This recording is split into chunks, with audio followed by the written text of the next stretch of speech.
Buenas, a pedido del Colegio de Abogados de Córdoba, vamos a hacer unas breves reflexiones referidas al tema de la influencia o la incidencia de la pandemia en el derecho civil. Tema que es preocupante, que estamos todos angustiados viviendo en esta cuarentena. Quien les habla está en su casa, aislado y en cuarentena, para evitar ser contagiado o contagiar a otro en el supuesto que yo estuviese con el virus. Efectivamente, los argentinos tenemos,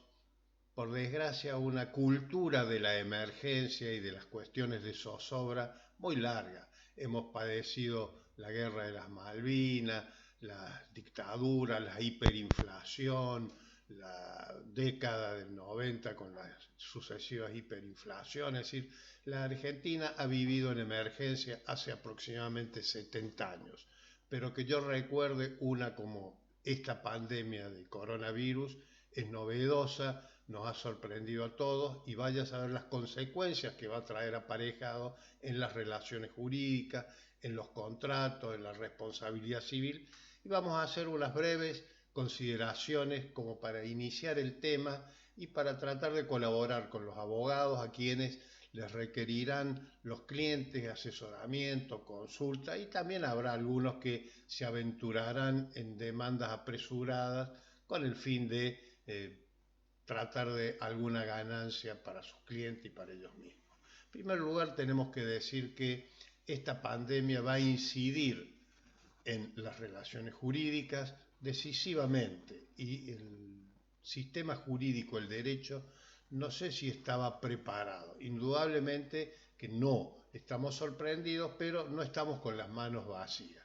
Por suerte, nuestro ordenamiento, el Código Civil y Comercial, tiene una serie de normas que nos van a permitir ir imaginando y buscando soluciones justas para posibilitar la convivencia en paz y en armonía entre los hombres. En primer lugar, nos vamos a referir a la responsabilidad civil, que sabemos que, y por las noticias que a diario acontecen, hay gente que no respeta el aislamiento, la cuarentena y sobre todo se trata en algunos supuestos de personas que provienen de países que estaban con el virus y que han llegado acá con posibilidad de contagiar y no han observado ningún resguardo, no han observado el aislamiento, la cuarentena y es probable que hayan causado daños, hayan contagiado a alguien. Ello va a plantear, que ya no más lo dejamos dicho, una serie de problemas que los abogados, los operadores jurídicos vamos a tener que imaginar. En primer lugar, ¿cuál es el fundamento de si han causado daño, de la responsabilidad de este sujeto que en forma desaprensiva, en forma culposa o aún dolosa se ha expuesto o ha causado contagio, ha ido a casamientos, a fiestas, ha salido cuando él debía respetar la cuarentena, sobre todo si provenía de lugares que estaban infestados o él acá en la República Argentina sabía que estaba contagiado? Bueno, aquí se plantea el primer problema de si él realmente es quien lo ha contagiado, qué daño experimenta el contagiado, puede ser incluso la muerte, si hay concausas, ¿por qué? Porque este era un sujeto vulnerable, portaba alguna enfermedad, por la edad, era asmático, tenía algún problema respiratorio, etcétera. Es decir, si ha colaborado o actuó como concausa el estado de salud precaria del contagiado. Asimismo, habrá que pensar cuáles son los daños por los que se responde, cuál es la extensión del resarcimiento, aparte del tema de la relación de causalidad, si él causó el daño, si el sujeto realmente fue contagiado por esta persona o no, si la responsabilidad es subjetiva o es objetiva. Yo creo que la responsabilidad es subjetiva y puede estar en no haber observado la prevención que está a cargo de todos los ciudadanos, de acuerdo a nuestro Código Civil y Comercial, que es prevenir la causación de un daño y en el supuesto, si lo ha causado, artículo 1710 y siguientes del Código Civil, si lo ha causado, si ha observado alguna conducta para mitigarlo, para que el contagio, el daño no sea tan grande.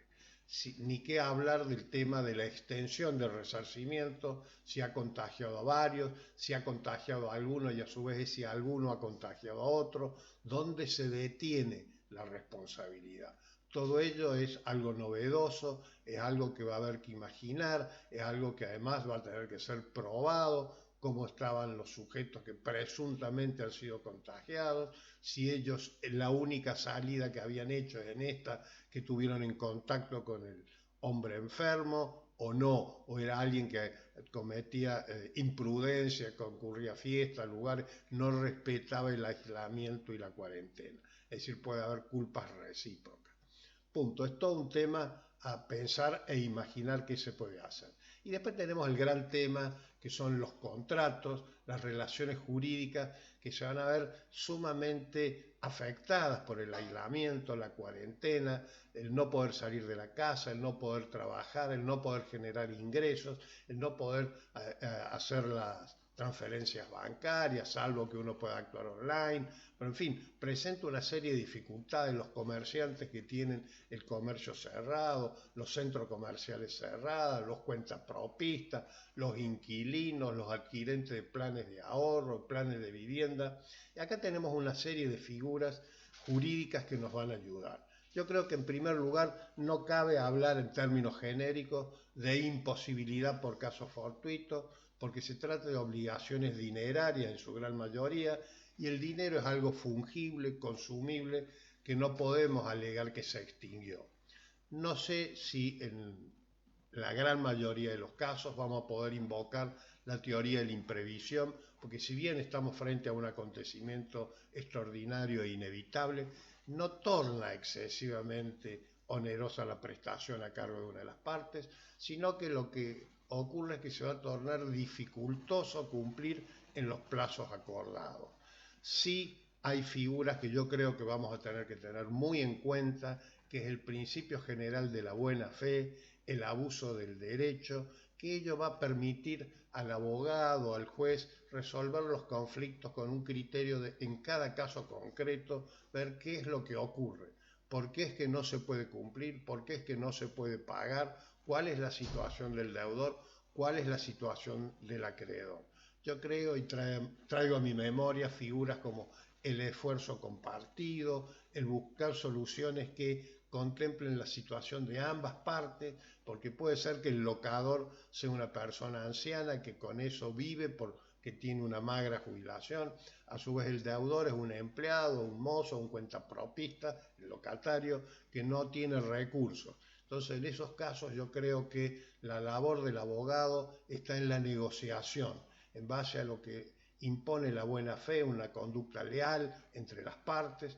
buscando soluciones donde se compartan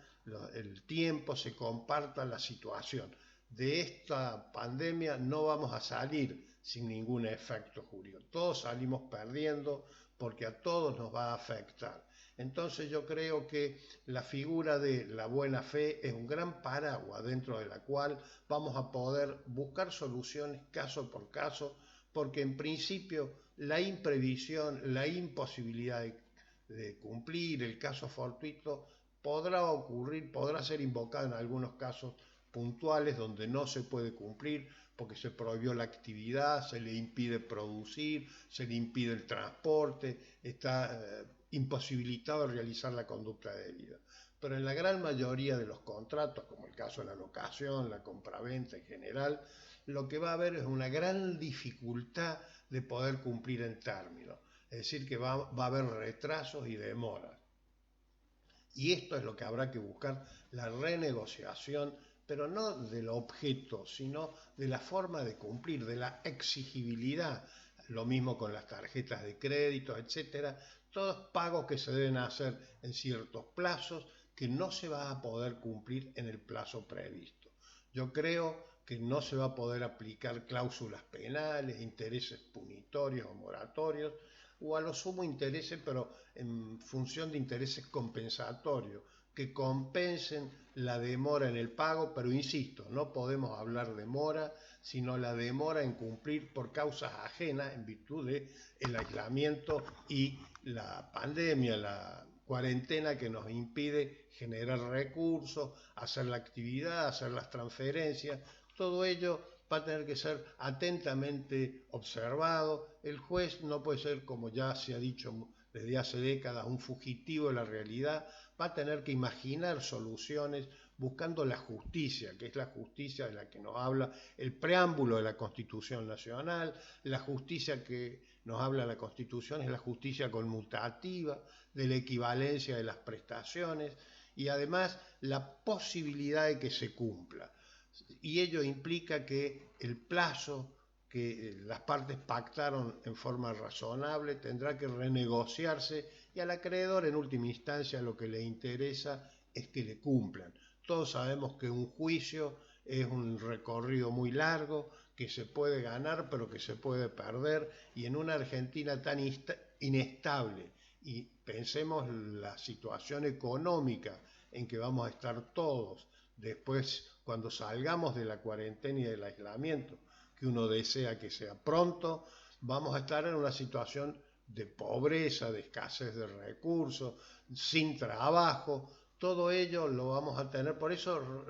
recobro y retomo la figura del esfuerzo compartido. Vamos a tener los argentinos que compartir esta desgracia, esta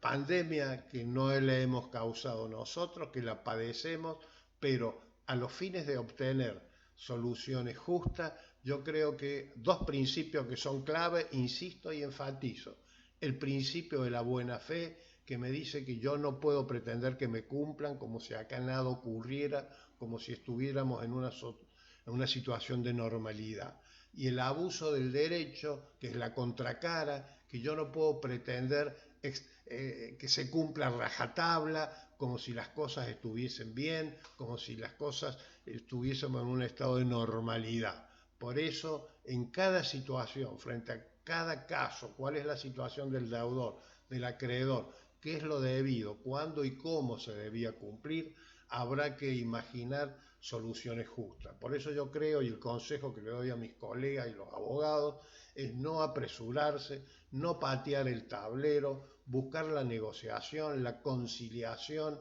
la mediación para que ambas partes experimenten el menor perjuicio posible y pensemos no solo en lo inmediato, sino en lo mediato, en la reconstrucción de la armonía y de la convivencia. De esa manera, como ya hemos vivido otras emergencias, podremos salir porque los argentinos estamos curtidos en esto y los abogados y los jueces han demostrado que en su inmensa mayoría son constructores de una sociedad en paz y en armonía. Por eso agradezco al Colegio de Abogados esta preocupación y es una gran responsabilidad por parte de los profesores, de los docentes, de los estudiosos, orientar a los abogados para que no cometan imprudencias, sino que coadyuven a la solución justa, armónica, para posibilitar una Argentina en paz y en armonía. Muchas gracias.